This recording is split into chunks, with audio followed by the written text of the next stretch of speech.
Thanks, Catherine. It's my great pleasure to introduce Marcus O'Donnell, who joins us as Professor of Higher Education. Marcus will tell you about a bit more about himself, but to just let you know, he comes to us in his most recent appointment was at Deakin University, where his last role was as Director of the Cloud Learning Futures, and comes to us with a deep and broad knowledge and experience in higher education. And the role is to strengthen the scholarship that we have available to us in the broader faculty in learning and teaching. And with that, I'll hand over to Marcus. Thank you, Raf. It's great to be here on day 3 of my being part of the Navitas ecosystem. And I'm going to talk a little bit about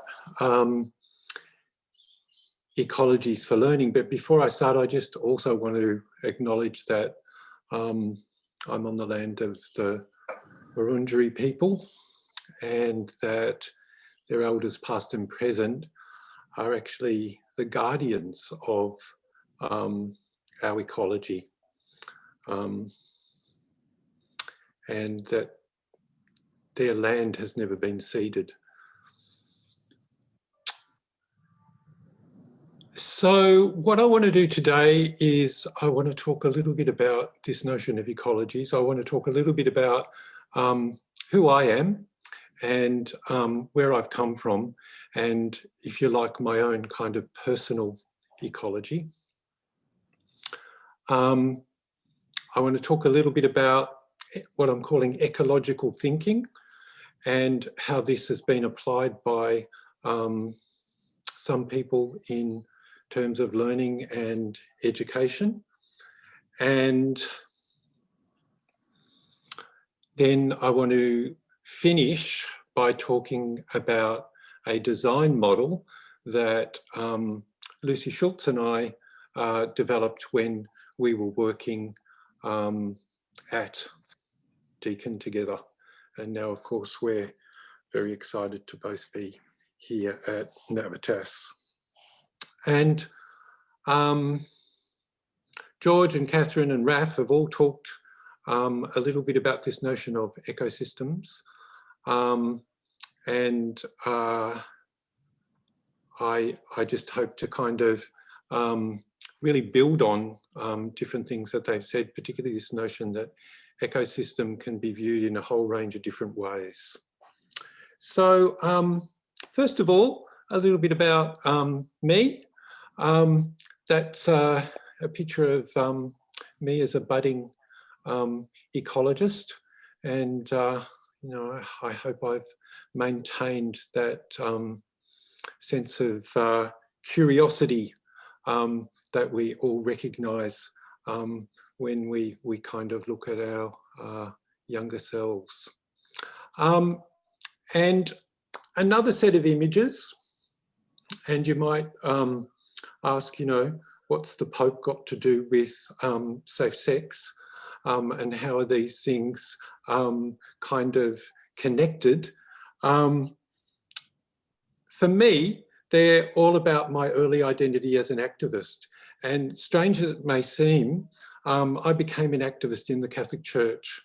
And you see me there, I was about 20, meeting the very conservative Polish Pope of the time. My vision of what it was to be a Catholic was very different to his vision. And I was a member of the international movement of Catholic students, and we'd been very influenced by liberation theology and the parts of the church that were really trying to make change. And I actually took that vision of being an activist from that church ecology, and it actually transferred very neatly when I became involved in the foundation of the Victorian AIDS Council right at the very beginning of the AIDS epidemic. And then I became a journalist and worked for a number of gay and lesbian publication. And again, that wasn't objective journalism, it was community journalism, it was activist journalism. It was journalism that was located in a particular place.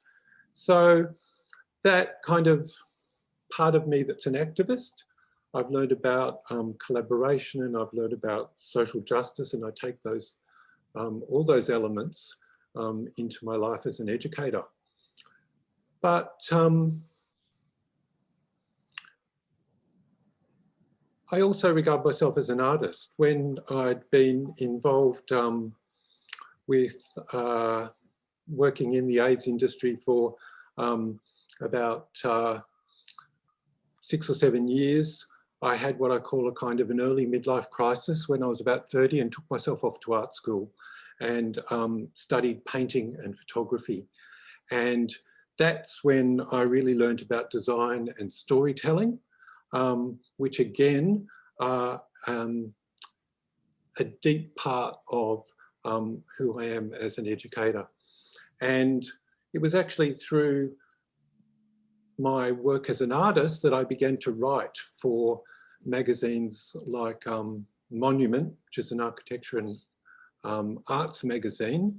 And that's when I kind of evolved into a journalist. And eventually, after being a journalist for quite a while, I wanted a time to reflect and think. And I took myself off to do a master's and eventually a PhD. And then I kind of evolved into a scholar. And you can see me there with my colleagues from the University of Wollongong in our purpose-built newsroom. So our idea of teaching journalism was very practice-based and applied, like George said in his introduction. You can see me impersonating being a television producer down in the bottom in our student weekly television show. And over in the top picture there in the top corner, they're my recent colleagues from Deakin University. And that picture was taken the first time we were together again after lockdown. And I think you can see the joy on our faces of being together again.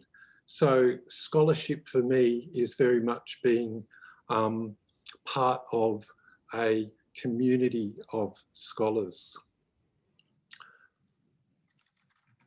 I had some great opportunities at Deakin University to be involved in digital innovation projects.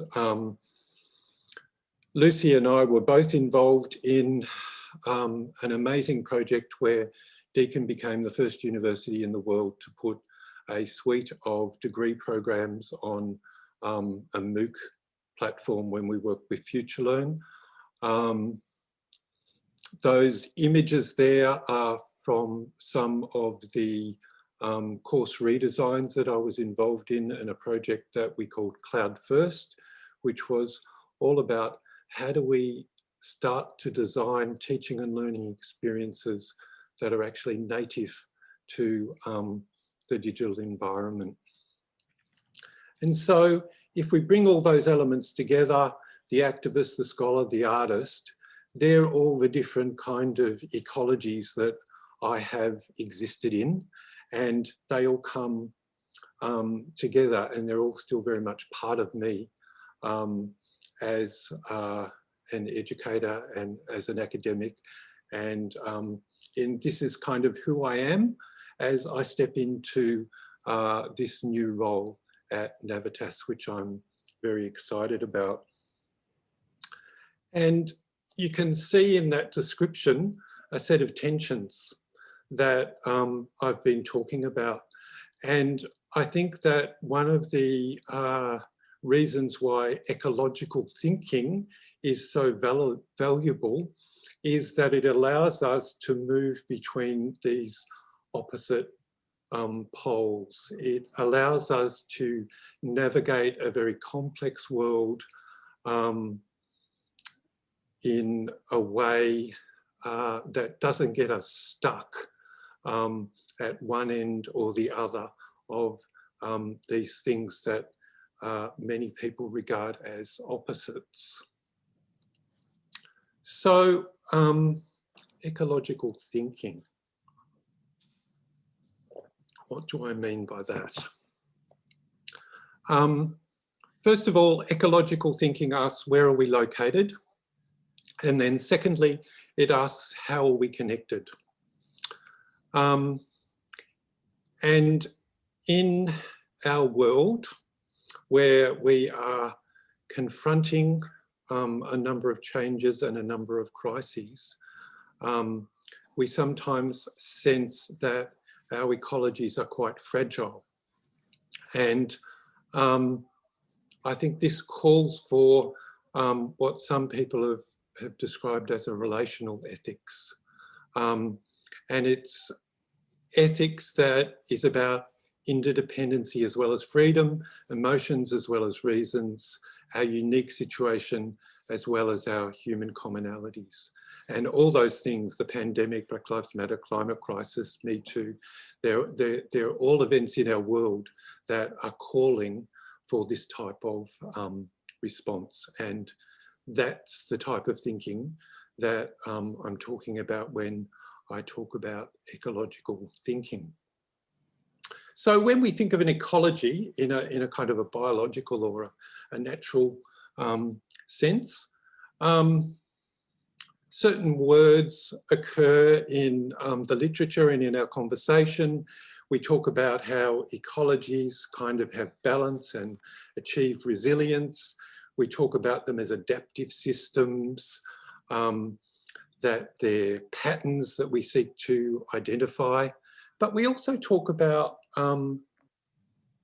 restoration and management of ecologies.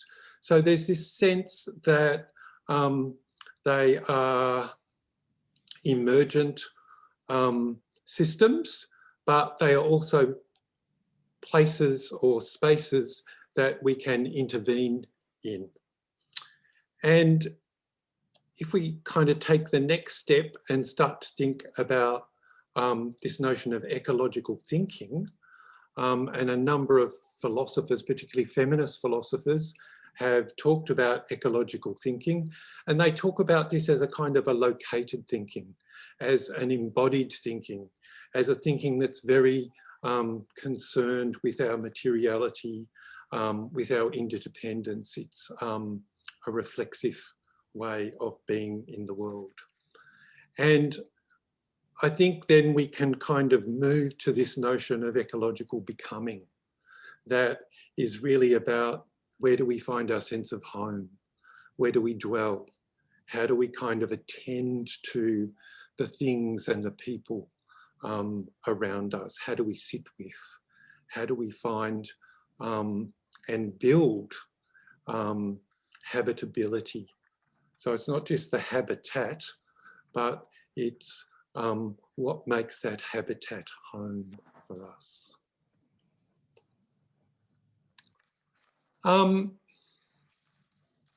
Ecologies, ecological thinking, systems thinking. I'm sure a lot of you in psychology and counselling and other areas will be very familiar with systems thinking. Quantum theory in physics, complexity theory, design thinking, these are all very similar kind of approaches, and they're all approaches that are asking the question, how do we cope with being part of a complex living system? How do we cope with uncertainty? And how do we cope with this notion of relationship at the centre of all that we do? Fritjof Capra, who is kind of probably best known for Zen and the Art of motorcycle maintenance. He actually has written a lot of fantastic books on systems theory. And I think this quote kind of gets to the heart of what an ecology is. It's a, you know, in a very simple sense, a set of Russian dolls. It's ecologies within ecologies within ecologies. And so, you know, if we think of our classroom practice, we can think of that as an ecology, and we can think of all the different little reactions that go on in a classroom as independent micro-ecologies. We can think of the curriculum as an ecological system, and then we can think of assessment as another kind of ecology within that larger curriculum. And we can think of feedback as an ecology within the ecology of assessment. And we can think of rubrics as an ecology within the ecology of feedback, within the ecology of assessment, within the ecology of curriculum. And all of these things are related, and all of these things are independent or interdependent. And it's also about networks, and the networks are what leads to sustainability. So it means that my ability to be an innovator is dependent on your ability to be an innovator. All those things that Raf has talked about as strategic goals, they're things that we can only achieve together. And they're things that are interdependent. And the kind of third element, which is kind of really important in regard to that network and the sustainability of networks, are these two notions of diversity and feedback. We know from thinking about the environment that diversity is important, and the more diverse an ecosystem is, the more resilient it is. And then the second idea is that that diversity and resilience is actually based on feedback loops that continuously feed information and, as Capra says in that bottom quote, exchanges of energy. So feedback isn't just about information.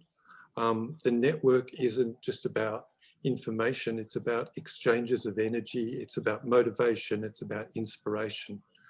And I think that's why this notion of an ecology as a way of thinking about what we do as educators and who we are as ACAP, as Navitas, is so important. So how do we think practically about ecologies in the context of learning? There have been a number of very different ways that people have thought about this. One way has been to look at systems, technology systems, teaching systems, and there was a very influential report published in 2015 about next generation digital learning environments. And it really was born out of a frustration that everybody had turned to learning management systems and thought of them as a kind of a one-stop shop. And suddenly we realized that actually learning management systems were a trap, that they often constrained good learning and teaching as much as they enabled it. And what we needed was a much more sophisticated set of interconnected systems. And so that kind of system level thinking is one way of thinking about learning ecologies. But there are also much broader ways of thinking about learning ecologies. And Norman Jackson is a fantastic thinker in higher education. He's done a lot of work not only on learning ecologies, but about the meaning of creativity and how we think about, teach and encourage creativity. And you can see from his model of learning ecologies, it's about a much more complex set of relationships. And I think what is immediately obvious about his model is that the learner's process, so the student, is right at the centre of his model of learning ecology. And it's actually the student's activity that is the kind of centre of this notion of ecology.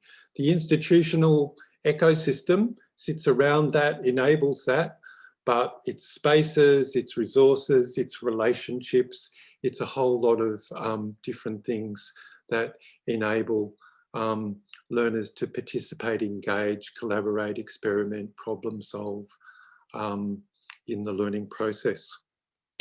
And one of the really interesting things I think about Norman Jackson's thinking, which is kind of brought out in this diagram, is he talks about life-wide learning.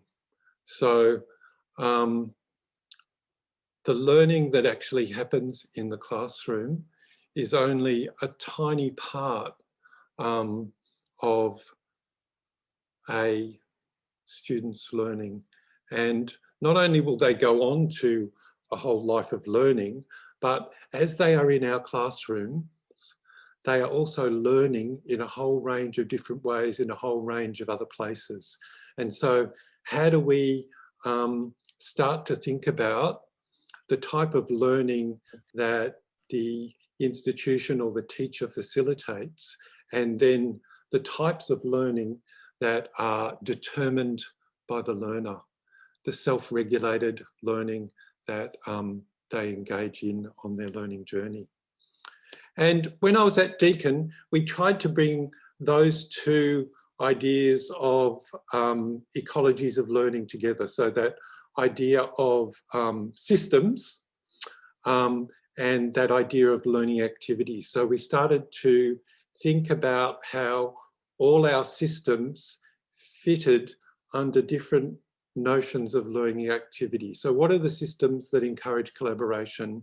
What are the systems that are built around assessment? What are the systems that allow students to produce things, that allow discussion, that promote inquiry, and knowledge acquisition? So the main learning management system is primarily focused on being a repository and about knowledge acquisition, and doesn't necessarily help us think about some of these other learning activities. So I think if we think broadly about this notion of learning ecologies, we come up with this really beautiful broad view of what learning is. It's something that is life-wide and lifelong. It's something that's co-created between learners, teachers, peers, technologies. It's holistic, it brings theory and practice together. It's about knowing and becoming. And it's emergent. Learning happens. One of my great heroes in the learning and teaching field is Peter Goodyear, and he's done a lot of work around learning design. And he's known as a theorist for learning design, but he actually says you can't design learning, you can only design for learning. So learning is what happens when we set up the best possibilities for learning to happen. It's only the learner who designs their own learning. And so learning is contextual. It happens in place, in person, in practice. And all of these notions of in place, in person, in practice are about located experiences, and they're also about digital experiences that in place, in person, and in practice can also happen in the digital world, just as we are experiencing it digitally today. So I just want to finish off talking briefly about how design thinking fits into this, and how design is actually a kind of, it's something that kind of sits in the middle of systems thinking and ecological thinking. It's something that, so the systems theorists talk about levers. They say, when we look at this whole complex system, how can we find a lever to actually nudge a small part of the system to have a maximum effect? And design is the kind of science of starting to think about small, iterative prototypes that we can design to have those effects on our ecosystem. And when Lucy and I started to think about the innovation projects that we were working on at Deakin, we realised that we were working across a very complex set of processes. And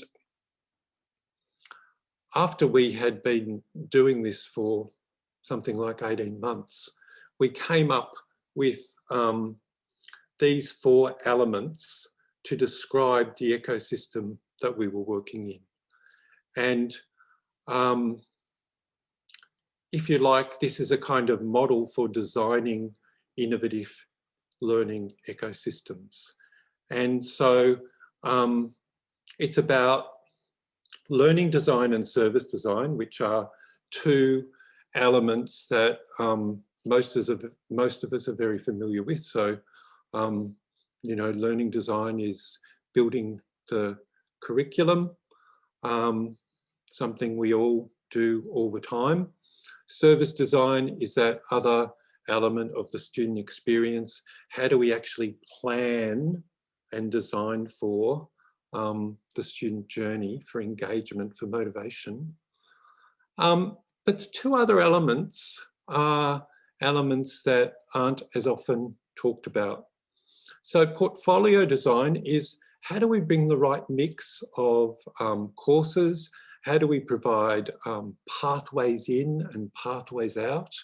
How do we actually make our courses and learning experiences fit for purpose for this new digital world? And then team design. Raf's already touched on this, and I think it's a really, really important part of this designing for complex ecosystems. If we're living in a world of complexity, we can't all be located in all of those different parts of the ecosystem. So we really do need to start to think about, how do we function as a team? We can't be the kind of solo academic that has traditionally done everything, because as we experience the world in all its digital complexity, we need a whole range of people to actually help us deliver in that very complex environment. So this is a model that, you know, I'd like to talk more about and develop further here at Navitas as a way of thinking through how we might be able to really develop our learning ecosystem. And I'm just going to finish with a word about hope, because I started talking about crisis, and I want to finish talking about hope. And it's from one of my favourite authors, Rebecca Solnit, who's an amazing writer, activist and thinker. And she's written a lot about what it means to hope in a time of crisis. And again, we see this tension that I talked about at the beginning. Broad perspectives with specific possibilities. Hope is about the demand that we act, the possibility that we act. It's about complexities and uncertainties that provide an opening. It's about collective action, collective power, collective transformation, that notion of the team. But also at the back, it's grief and rage sometimes. We can't ignore the bad with the good. And it's really about finding our vision and finding our dream. So over to you guys with some questions.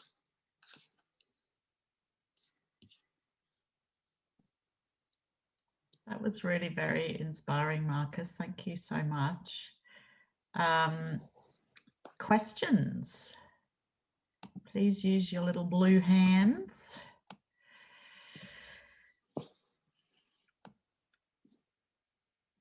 I've got a list of people I need to go and look up and read now. I've got about 15 tabs open on my browser.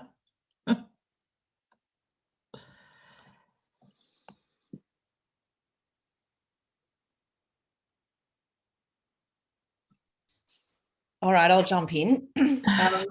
So Marcus, that was really fantastic. Thank you. I missed the very beginning, but I really enjoyed seeing your thinking. And for me, it's the type of thinking I think is needed to actually really address the requirements of this day and age. And I'm interested in your thoughts. It's a pretty big question. I'm not expecting a nice and tidy answer, but your thoughts around how that design can actually really help to stimulate students' thinking into that more systemic and ecological way of understanding how everything is ultimately interconnected. So just really interested in your thoughts on the link between the design and what we're trying to instill in their students' experience.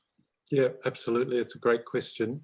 I think when we really start to come into this ecological thinking, it's not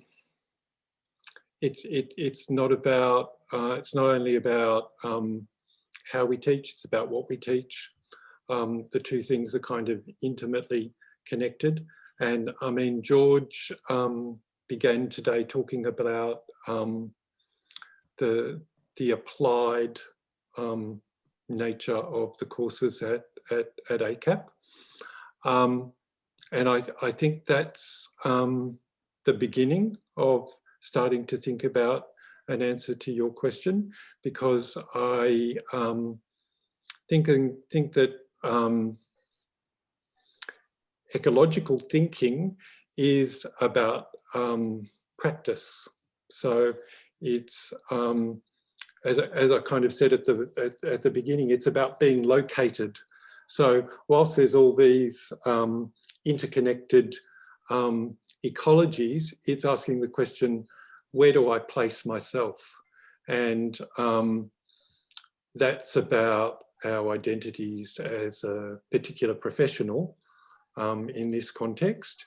But it's asking students to make the connection between their who they are and who they are becoming as a psychologist or a counsellor, but also as a criminologist, as a person. So it's a very holistic sense of education. And, you know, Raf also mentioned positive psychology and having that as a kind of an underpinning of our curriculum. And that's really asking people to reflect on who they are, reflect on their strengths, build on their strengths. So is that kind of part of a way to think about that? Yeah, that's great. And maybe plant some seeds for some future conversations as well. Thank you. I was just thinking that, Bea. It sounds like the start of a long conversation. Rachel. Yeah, thank you. Marcus, thanks so much for your presentation. Found it really interesting and inspiring. I must say, I really enjoyed your slides of Christian Thompson's and Wolseley's work along the way. And the Solnit quote towards the end, you're right in that inspiration and hope that I think her work brings is something that we so sorely need at the moment. But my question relates to the ways that as professionals, we're often encouraged to be siloed when we're learning our discipline. And I guess in terms of a relational ethics, you know, the work of Levinas, and that located sense of dwelling that you might go to Heidegger for, or the feminist philosophers Haraway and Bradotti came to mind when you were speaking.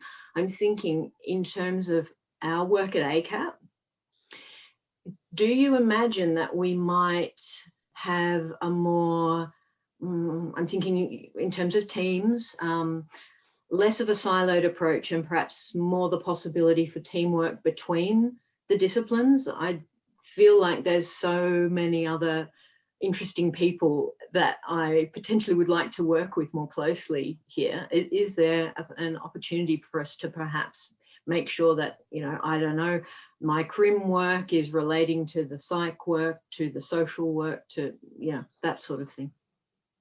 Yeah, absolutely. I think that you know, the future of education is multidisciplinary and interdisciplinary. There's no question of that, because we can't solve the complex problems that we're facing by a siloed approach. The problem I guess we have is that a lot of accrediting bodies haven't quite caught up with the world that we're living in. And so we're always floating between that larger ambition, which, you know, I can't imagine that there'd be many people around this room who would think that, you know, an interdisciplinary approach is not the way forward, given where we are. But I guess we just have to find creative ways of doing that. And we have to, I think that's also the larger part of how we contribute to the community of scholars. So ACAP actually can influence those accrediting bodies and can work with other higher education providers to actually open up that sense of what we need to do.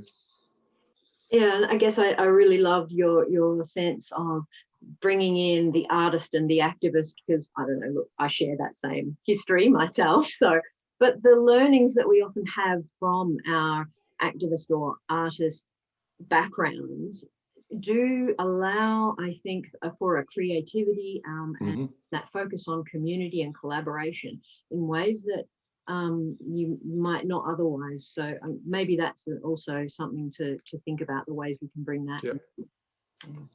Thank you. And of course, as part of the division, we also have SAE. So that's art practice and meeting human services, and there's even more fantastic ideas for collaboration there.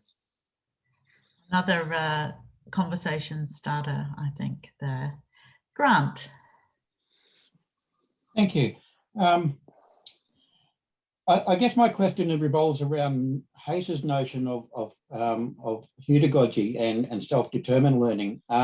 So what I'm hearing so far is all outward towards the student, and I'm wondering what the student can bring into the whole experience and how we would manage that in terms of when they bring their experiences, how do we pass their experiences onto the cohort and be able to control that within that environment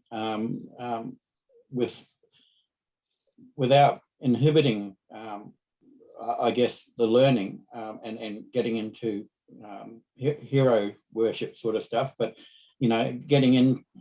bringing their stories into the learning so that it adds that value. Because in my view, the most trusted learning group is the cohort. You're an authority figure, but they trust each other more. So how do we control that? In a more sort of what I would call the interdidactic sort of approach. Yeah, no, that's a terrific question, Grant, and I think that's so important to focus on. I think the peer group and opportunities for peer learning and peer dialogue and peer feedback is the most important thing that happens in the classroom. I mean, we're kind of in a world at the moment that as a journalism academic, anything that I might stand up and say in a lecture, they can find on YouTube. I'm not going to kid myself that I've kind of got magic new kind of insights. I mean, I might be able to bring things together in an interesting way and do it in time and in place. So that kind of knowledge dimension is important, but it's about students finding their own way through that and helping each other through that. And that's also a systems thing in that the traditional learning management system sort of traps people in that didactic approach. We have discussion forums, but they don't really work. So we've got to actually have good systems that encourage peer learning. We've got to have holistic assessment and, peer feedback and self-assessment as part of our assessment processes. And we've got to actually enable students to be part of that and give them the skills to participate in those kind of processes. And I'm really looking forward to hearing our students this afternoon, because students as partners in all of these design processes are also incredibly important. And that's something that's kind of really coming to the fore in the last kind of half dozen years in higher education. So how do we stay flexible and respond to student needs? I guess that's the $64 million question. Stick around for next year's symposium, Grant. I'm sure we will have solved it by then. I've got and COVID, yeah. Yeah, absolutely. Sharon, I might just have got one last question if everyone's happy to just continue a little over. Oh, look, I'll actually save everyone. My question was going to be about disciplinarity and interdisciplinarity, so Rachel asked it better. So thank you. Let me amplify and echo. Right. Sorry, one of my students is influencing the ecosystem here right at this second. Raf, are there any closing remarks you'd like to make on this session? No, just to, of course, I can only endorse the involvement of artists in the broader thinking around leadership and our work here. And this is the start, and I'm really encouraged by this dialogue. And I thank you, Marcus, for that really insightful and inspirational presentation. This is going to be a great fill-up for getting things going, and I hope people embrace this and we take this together on this journey. So thanks again, Marcus. Thank you. Beautiful. Great to be here. Very much. So we've got a break now for half an hour, but the water cooler breakout room will be open. I'm going to go and get myself something to eat and then head back there if anyone would like to hang out and catch up. Thank you so much, everybody. See you after the break.